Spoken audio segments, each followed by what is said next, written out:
Hello नमस्कार दोस्तों। तो कैसे हैं आप सब लोग। उम्मीद करता हूँ ठीक होंगे। तो आज हम देखेंगे नंबर सिस्टम का अगला टॉपिक क्या होगा हमारा, फैक्टर्स। ठीक है, फैक्टर्स। अगला टॉपिक क्या होगा हमारा, फैक्टर्स। फैक्टर्स को अगर मैं हिंदी में बोलूं क्या क्या बोलूंगा इसे, गुणनखंड। इसे मैं इंग्लिश में बोले तो फैक्टर्स, हिंदी में बोले तो गुणनखंड। और गुणनखंड का मतलब क्या होता है, गुणनखंड का मतलब होता है किसी भी संख्या का गुणा में खंड। ठीक है, गुणा में खंड। इसका मतलब क्या होता है, इसका मतलब होता है किसी भी संख्या का गुणा में खंड, गुणा में खंड। ठीक है, गुणा में खंड। तो ये क्या हो जाएगा आपका, गुणनखंड हो जाएगा। ठीक है, गुणनखंड हो जाएगा। चलिए हम एक संख्या लेते हैं, जैसे कि एग्जाम्पल के तौर पे हम एक संख्या लेते हैं। संख्या में ले ली 6। ठीक है, क्या ले ली 6। अब इसके मैं क्या निकालता हूँ, गुणनखंड निकालता हूँ। तो गुणनखंड इसके हम निकालेंगे तो सबसे पहले जब हम गुणनखंड निकालते हैं तो क्या देखते हैं, सबसे छोटा नंबर क्या होता है, एक तो किसी भी संख्या में आप एक का भाग लगाएंगे या फिर एक का गुणा करेंगे तो वो क्या हो जाएगा, उस सब में चला जाएगा। ठीक है, और कुछ उस पर परिवर्तन नहीं होगा उसमें। ठीक है, तो सबसे पहले एक को मैं देखूंगा। एक से एक से जो संख्या क्या है 6, वो कट जाएगी। उसके बाद इससे आगे 2 आता है, 2 से भी कट जाएगी। उसके बाद 3 आता है, ये 3 से भी कट जाएगी। उसके बाद 4 आता है, क्या 4 से कटेगी, नहीं कटेगी ना, तो इसका क्या ये गुणनखंड नहीं होगा। इसके बाद 5 आता है, 5 से भी नहीं कटेगी। उसके बाद 6 आता है और 6 से 6 कट जाएगी। तो इसके जो 6 के जो गुणनखंड होंगे वो क्या हो जाएंगे, 1 2 3 6। ये आपके क्या हो जाएंगे, 6 के गुणनखंड हो जाएंगे। तो समझ में कुछ तो आया होगा कि गुणनखंड कैसे निकालते हैं, गुणनखंड का मतलब क्या होता है। ठीक है, चलिए और इसी में आगे हम देखते हैं। जैसे ये तो क्या हो गया, आप इसकी गुणनखंड निकाल रहे हैं। ठीक है, ऐसे हमने और संख्या ले ली, मान लो हमने 12 ले लिया। ठीक है, 12 को भी हम ऐसे ही करेंगे, क्या करेंगे, 1 से करेंगे, 2 से, देखो 1 से भी जाएगा, 2 से भी जाएगा, उसके बाद 3 से भी जाएगा और ये 4 से भी जाएगा, 5 से नहीं जाएगा, 6 से चला जाएगा। उसके बाद 7 से नहीं जाएगा, 8 से नहीं जाएगा, 9 से नहीं जाएगा, 10 से नहीं जाएगा, 11 से नहीं जाएगा और किससे चला जाएगा, 12 से चला जाएगा। तो क्या होगा, ये 12 के 1 2 3 4 6 और 12, ये इसके क्या हो गए, गुणनखंड हो गए।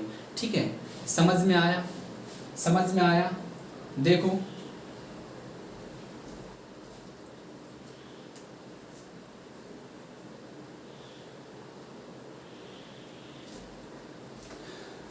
इतना समझ में आया। तो चलो हम और आगे इसमें देखते हैं। अब मान लो हमने क्या, ये तो छोटे छोटे नंबर हैं, ये तो बहुत छोटे छोटे नंबर हैं। अगर यहीं पे आप क्या करोगे, जैसे मान ले लिया आपने 2 से ले लिया, या फिर ले लिया क्या 1000 ले लिया, या आपने 1200 ले लिया, या उससे ज़्यादा और ले लिया, तब क्या इसी तरह निकालोगे क्या, तब क्या इसी तरह निकालोगे, नहीं। उसके लिए हम तरीका बताएंगे। ऐसे तो कोई भी निकाल लेगा, हमने बता दिया, निकाल लोगे आराम से, कोई दिक्कत नहीं है। इसके लिए हम क्या करेंगे, तरीका बताएंगे आपको। चलिए वो तरीका जानते हैं क्या होता है। ठीक है,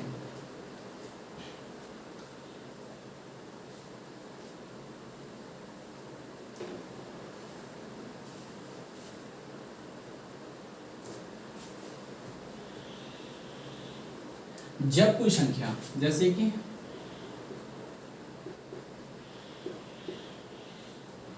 जब कोई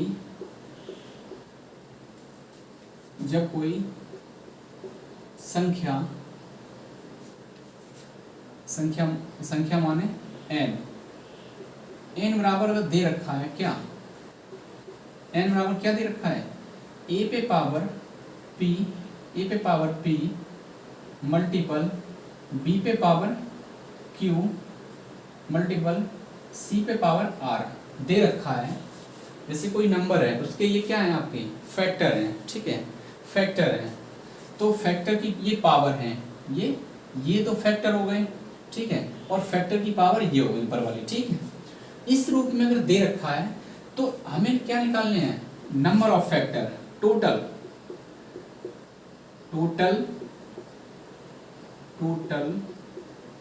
नंबर ऑफ फैक्टर अगर निकालेंगे तो क्या क्या करना पड़ेगा हमें, तो हमें करना पड़ेगा, जैसे घात दे रखी है, ये जो घात दे रखी है इसमें एक प्लस कर दो, +1, ठीक, +1।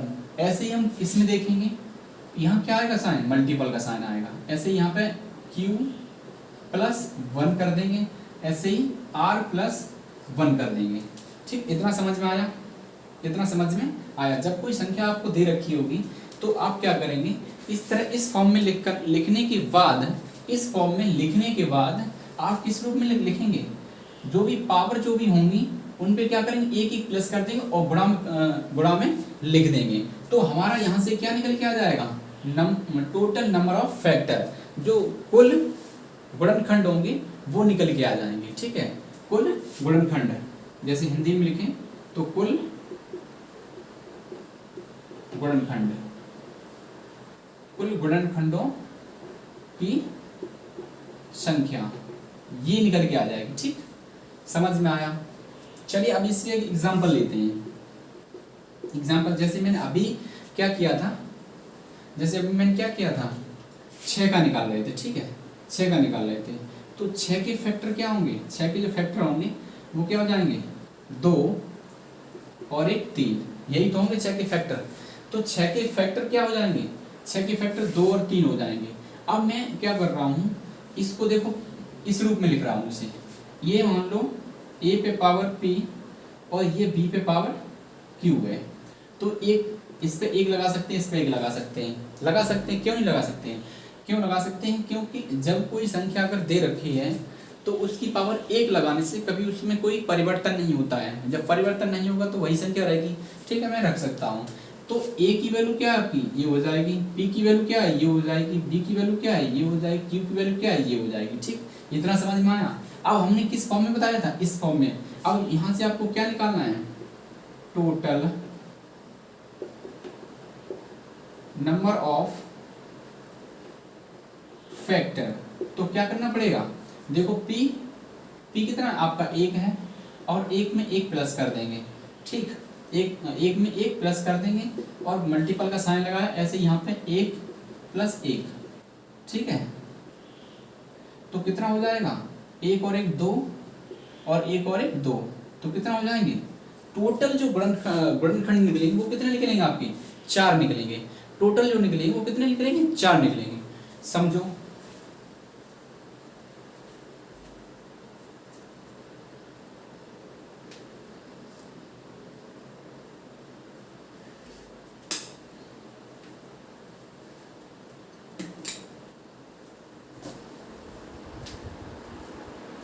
समझ में आया, समझ में आया।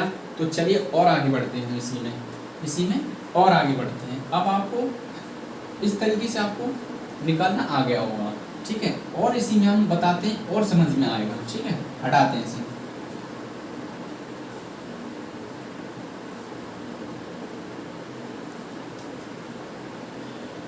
अभी तो हमने क्या लिया था, बहुत छोटा नंबर लिया था। अभी जैसे मैं लेता हूँ क्या, जैसे मैंने एक क्वेश्चन लिया 40, यानी 40 के कुल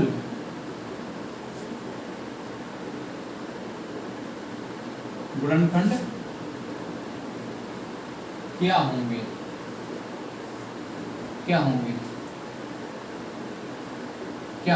ये क्वेश्चन है हमारा, 40 के कुल गुणनखंड क्या होंगे, ठीक है।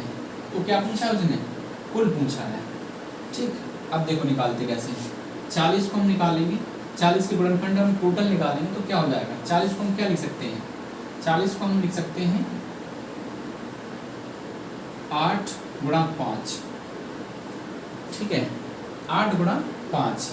तो इस 8 को हम क्या लिख सकते हैं, 2 की पावर 3, और 5 को क्या लिख सकते हैं, 5 की पावर 1, लिख सकते हैं, कोई दिक्कत नहीं, आराम से लिख सकते हैं। ठीक, जब लिख सकते हैं तो वही फॉर्म बन गया। क्या बन गया? जो अभी मैंने बताया था, ये क्या है आपका ए है, ये आपका पी है। तो हमने जब क्या बताया था, टोटल नंबर ऑफ फैक्टर अगर निकालना है आपको तो क्या करना पड़ेगा, ये p है प्लस 1, p प्लस 1, ठीक है, और ये क्या है आपका q है। यहाँ मल्टीपल का साइन लग जाएगा, 1 प्लस 1, तो क्या निकल के आ जाएंगे, 3 और 1 4, और गुणा 2 तो कितने निकल के आ जाएंगे, 8 निकल के आ जाएंगे। ठीक है, 8 निकल के आ जाएंगे। ठीक है, टोटल नंबर ऑफ फैक्टर। अब इसको हम जैसे विस्तृत रूप में निकालें, इसको हम क्या करें, ये तो हमारा जो हमने तरीका बताया उससे निकाला है। आप एकदम देसी तरीके में अगर निकालेंगे इसे तो कैसे निकालेंगे, 40 को हम किस किस से डिवाइड कर सकते हैं, 1 होगा, 2 होगा, 3 होगा नहीं, 4 होगा, 5 होगा, 6 होगा नहीं, 7 होगा नहीं, उसके बाद 8 हो जाएगा, उसके बाद 9 होगा नहीं, उसके बाद 10 हो जाएगा, 11 नहीं होगा, 12 नहीं होगा, 13 नहीं होगा, 14 नहीं होगा, 15 नहीं होगा, 16 नहीं होगा, 17 नहीं होगा, 18 नहीं होगा, 19 नहीं होगा, 20 हो जाएगा। क्या हो जाएगा, और 20 के बाद फिर सीधा 40 हो जाएगा। यही तो निकल के आएंगे, बताओ। अब यहाँ पे गिनो, 1 2 3 4 5 6 7 8, कितने निकल के आ गए, 8 निकल के आए। और यहाँ पे क्या निकाले हमने, 8 ही तो निकाले। टोटल नंबर ऑफ फैक्टर कितने निकाले, 8 निकाले। ये हमारा एकदम देसी तरीका है, एकदम देसी तरीका है। ये जब तरीका आपका सफल है जब कोई छोटा नंबर है, ठीक है, छोटा नंबर है। अगर यहीं पे कहीं बड़ा नंबर आ जाए तो कैसे निकालोगे आप, इस वाले तरीके से आप निकालोगे। किससे निकालोगे, इस वाले तरीके से निकालोगे, तब आप सॉल्व अच्छे से कर पाओगे इसे।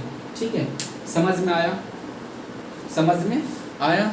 चलिए और नंबर लेते हैं हम इसी में, और नंबर लेते हैं।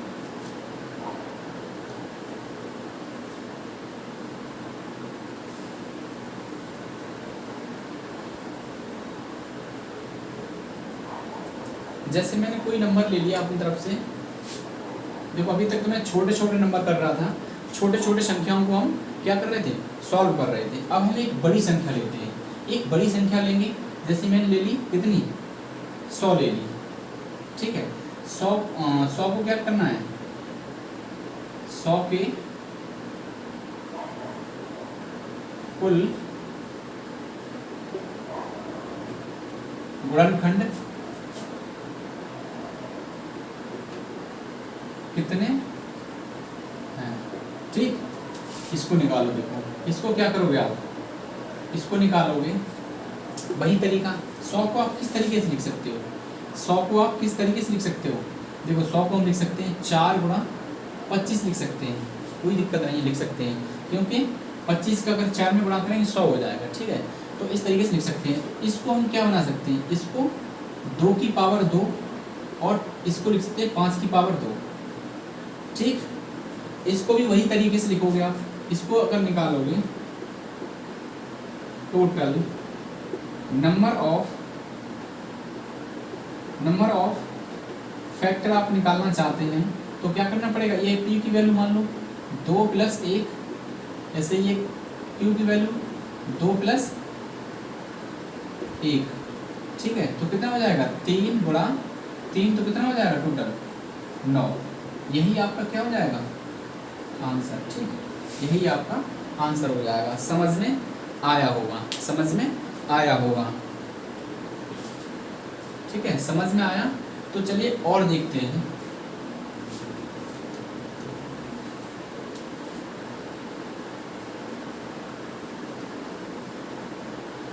समझ में आया, तो चलिए और देखते हैं इसी में और देखते हैं। जैसे क्वेश्चन दे रखा है एक, 60 के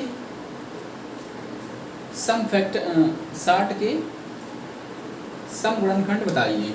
क्वेश्चन आपको दे रखा है 60 के सम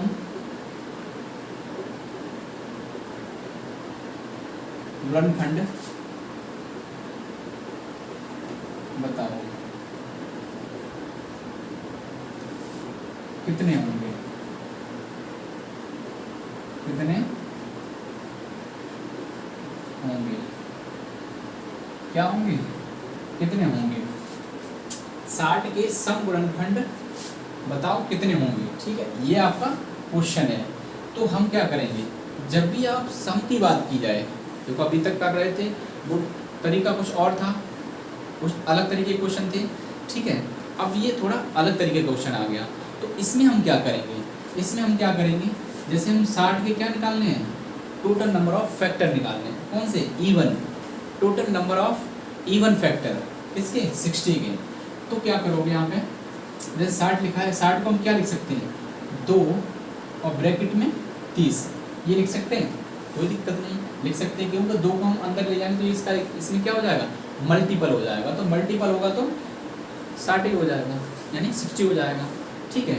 तो इसको हम इस तरह लिखने का मतलब क्या है, इसके हम फैक्टर निकालेंगे, 30 के हम फैक्टर निकालेंगे तो क्या हो जाएंगे, 30 के फैक्टर कितने हो जाएंगे आप, 30 के फैक्टर हो जाएंगे 2 और क्या, 3 और 5, यही तो होंगे, 2 3 5, 30 के यही फैक्टर होंगे।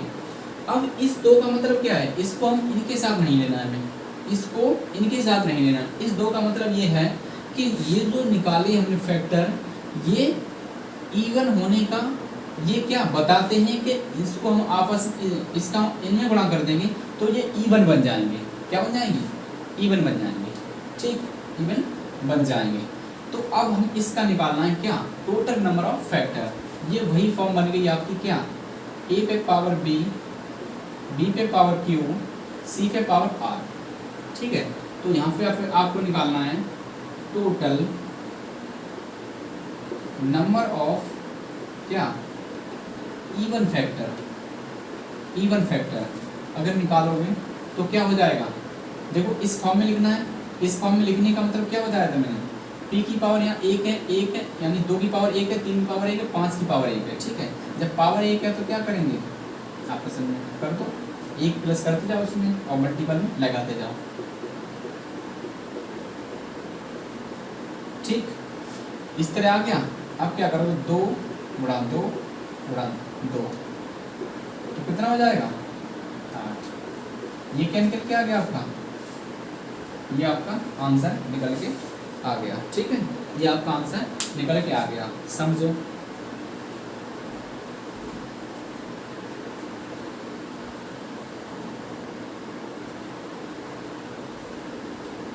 समझ में आ गया होगा, और जब समझ में आ गया होगा तो फिर हम क्या करेंगे, और आगे बढ़ते हैं।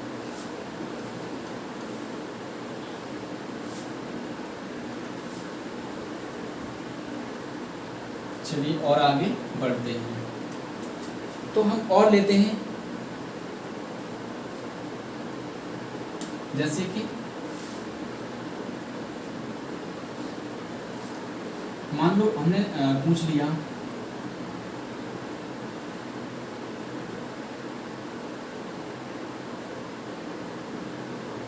एक से 60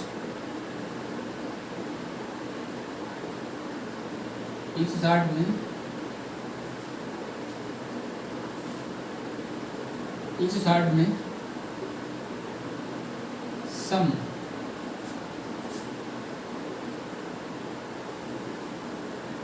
गुणनखंड, 160 में सम गुणनखंड कितने होंगे, कितने होंगे। चलिए इसे सॉल्व करते हैं, इसको सॉल्व करते हैं, ठीक है। तो चलो सॉल्व करते हैं, इसे क्या होगा, 160 का हम निकालेंगे तो वही तरीका, 2 को क्या कर लेंगे, बाहर निकाल लेंगे। 2 इस वजह से बाहर निकालते हैं क्योंकि जो फैक्टर बनते हैं उनमें हम चाहे इवन हो चाहे क्या हो, ऑड हो या इवन हो, कोई भी फैक्टर होगा अगर 2 का मल्टीपल कर देंगे तो वो इवन बन जाएगा, इस वजह से मैं 2 को बाहर निकालता हूँ उसको, ठीक है। देखो अब यहाँ पे क्या हो जाएगा, 80 दूनी 160 होता है, ये निकल के आ जाएगा। अब हम 80 के फैक्टर निकालेंगे, 80 के फैक्टर निकालने के लिए हमें क्या करना पड़ेगा, 16 पंजे 80 होता है, 16 पंजे 80 होता है, 16 गुणा 5 कर सकते हैं। अब हम 16 को क्या लिख सकते हैं, 16 को क्या लिख सकते हैं, 2 की पावर 4, और 5 को क्या लिख सकते हैं, ये लिख सकते हैं, ठीक।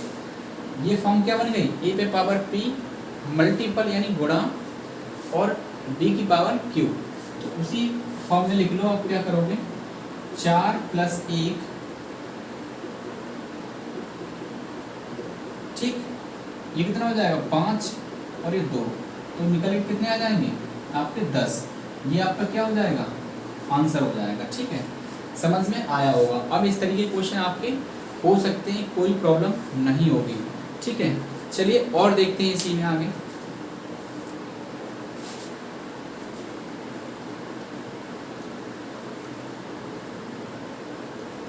और किस तरीके क्वेश्चन आ सकते हैं,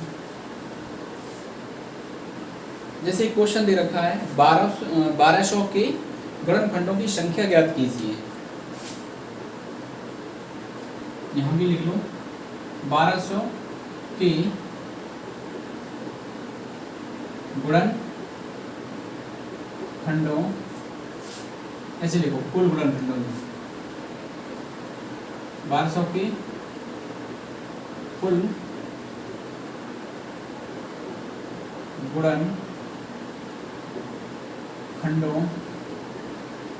की संख्या क्या होगी। ठीक, ये क्वेश्चन है आपका, 1200 के कुल गुणनखंडों की संख्या क्या होगी, या फिर ऐसे लिख लो 1200 में कुल गुणनखंडों की संख्या क्या होगी। चलो करते हैं इसे। 1200 को इसे तोड़ लो, किसमें तोड़ लो, इसे तोड़ लो 12 गुणा 100 कर लो, इसे 12 गुणा 100 कर लो। ठीक है, अब देखो 12 के क्या हो जाएंगे आपके, 12 के हो जाएंगे 4 गुणा 3, ठीक है, और 100 के क्या हो जाएंगे 4 गुणा 25। ठीक, यही होगा। अब इसको हम क्या लिख सकते हैं, 2 की पावर 2 गुणा 3 की पावर 1, और इसमें हम क्या लिख सकते हैं 2 की पावर 2 और 5 की पावर 2। अब देखो 2 ये, ठीक है, 2 पावर इसमें 2 पावर इसमें है, तो 2 की पावर टोटल कितनी हो जाएंगी 4 हो जाएंगी। अब यहाँ पे 3 की पावर 1 है, 5 की पावर कितनी है 2 है। अब यहाँ पे हमें क्या निकालना है, टोटल नंबर ऑफ फैक्टर,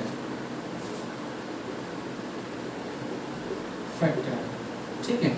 अब यहाँ वही तरीका 4 + 1, 1 + 1, 2 + 1, तो कितना हो जाएगा 5, 2, 3, 5 दूनी 10, 10 3 30, तो कितना हो जाएगा आंसर आपका 30 हो जाएगा। ठीक है, समझ में आया, समझ में आया। तो देखो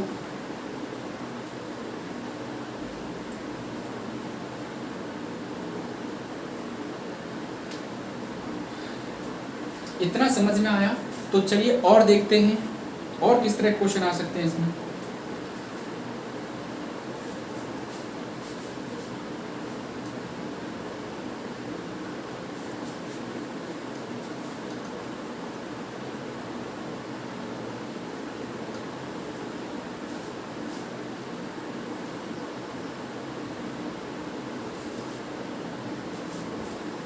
एक क्वेश्चन दे रखा है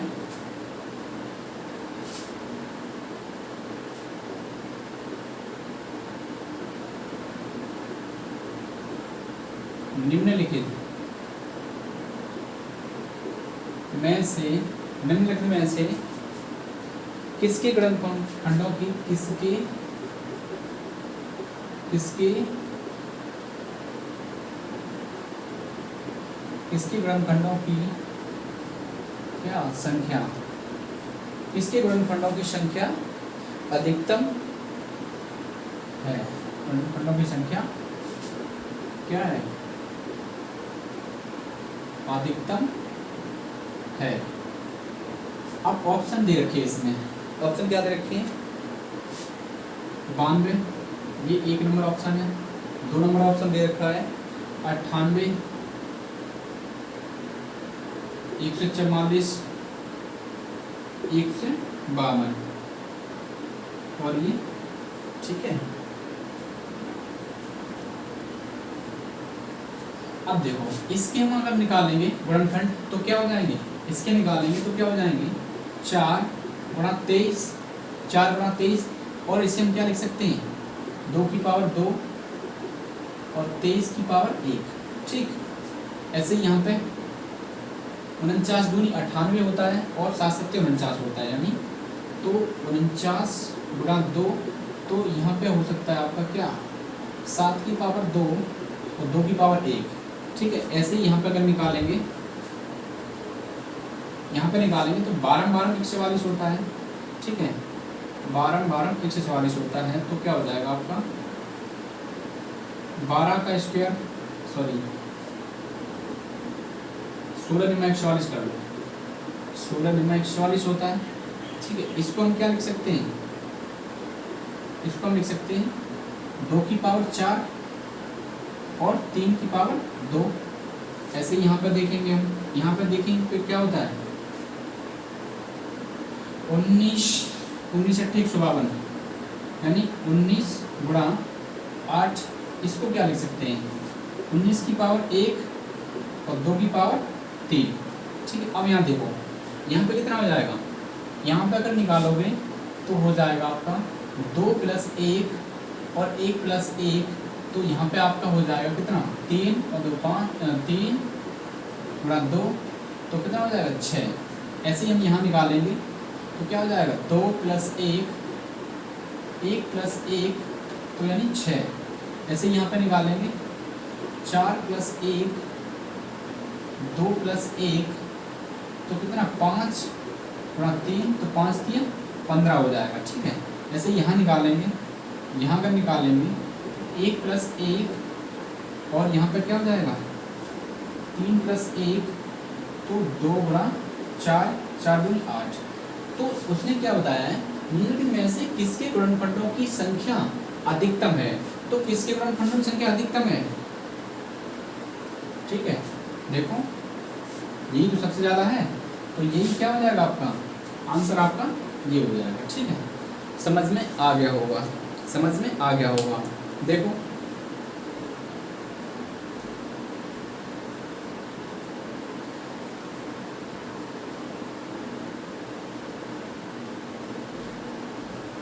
समझ में आ गया, तो चलिए आगे और देखते हैं क्वेश्चन, ये क्वेश्चन को और देखते हैं।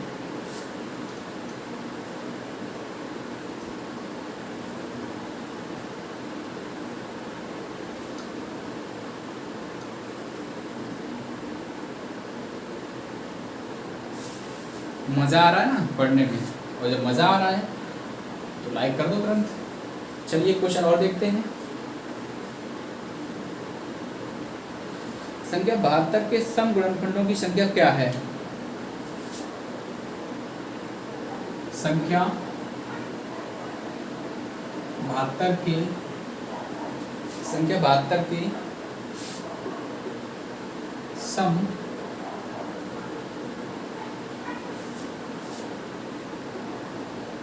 गुणनखंडों की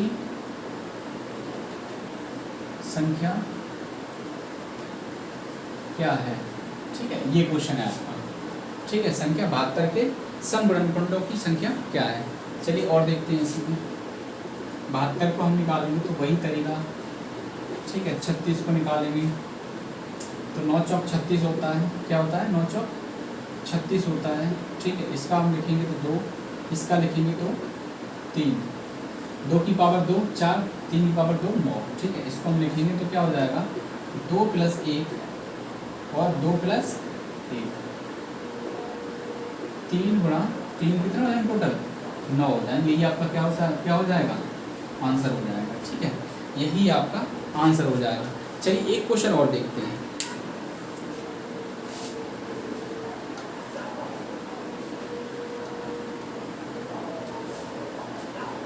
एक क्वेश्चन क्या दे रखा है,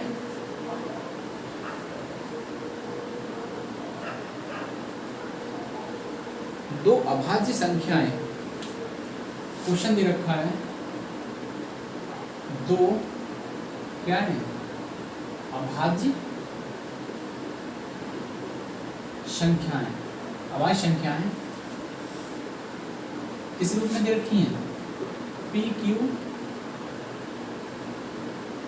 है, दो अभाज्य संख्या पी क्यू है, तो पी कॉमा क्यू के कितने न्यूनतम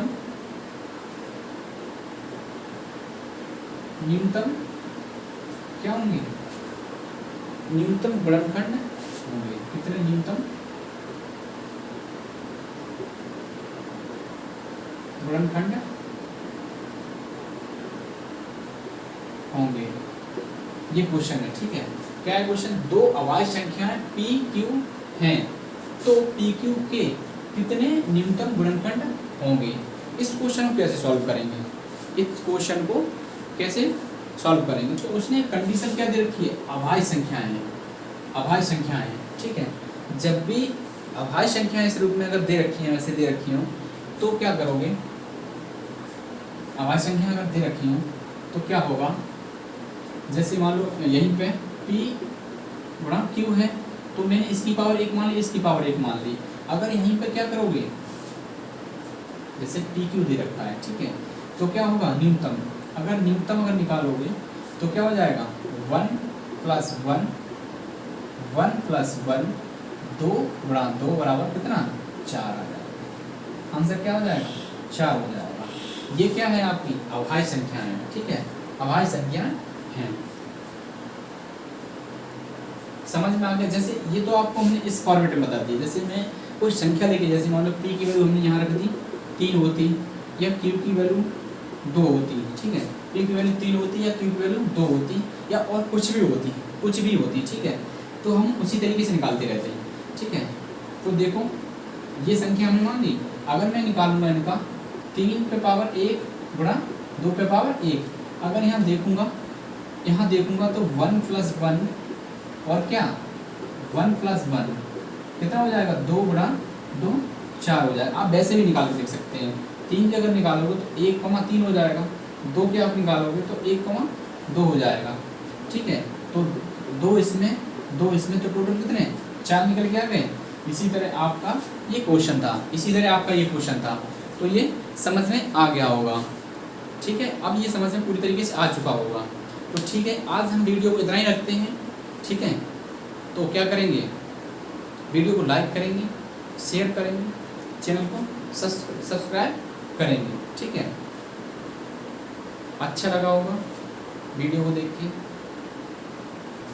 और आगे भी आपका ऐसे ही चलता रहेगा, अच्छे से अच्छे क्वेश्चन लेके आऊँगा, ठीक है।